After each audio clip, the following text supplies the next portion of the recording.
இப்போது ஒரு 450 ஸ்க்ரீன்களில் பராசக்தி ஓடுவதாக இருந்தது, 600 ஸ்க்ரீன்களில் ஜனநாயகன் ஓடுவதாக இருந்தது. இப்போது ஜனநாயகன் படம் வெளிவராது என்றது தெரிந்து விட்டது. கண்ணு கட்டின தூரம் வரைக்கும் தெரில. அதனால பொங்கல் விடுமுறைக்கு முழுக்க முழுக்க கல்லா கட்ட போகிறீர்கள். கரெக்டா?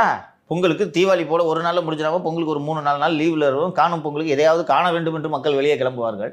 அப்போ இந்த கருமத்தையாவது காணுவோம் என்று போய் தியேட்டருக்கு போய் பணத்தை கொட்ட போகிறார்கள். நீங்கள் கோணியில் பணத்தை வாரப் போகிறீர்கள். இது எப்படி மத்திய அரசு சாத்தியமாக்கியது? நீங்கள் சொல்லும் அந்த சென்சார் போர்டு ஆயுதத்தை மத்திய அரசு ஏன் உங்கள் மீது பாய்ச்சவில்லை? இப்போ யார் ஃப்ராடுத்தனம் பண்ணுறது? ஊருக்கே தெரியும். நம்மளே பலமுறை பேசியிருக்கோம். ஆகாஷ் பாஸ்கரன் வீட்டுக்கு டாமி போனதுக்கான காரணம் என்னப்பா? டாஸ்மாக் ஊழல். அந்த துட்டில் எடுத்த படம் தான் இதுன்றது ஊருக்கு தெரியும், நமக்கு தெரியும், பிஜேபிக்கு தெரியும், டாமிக்கு தெரியும். இதைத்தானே தடை பண்ணியிருக்கணும். அப்போ யார் ரகசிய உறவில் இருக்கிறது? யார் கள்ள கூட்டணியில் இருக்கிறது? அப்போ விஜய் அவர்கள் சொன்னது கரெக்டாக தானே சார் போச்சு. ரகசிய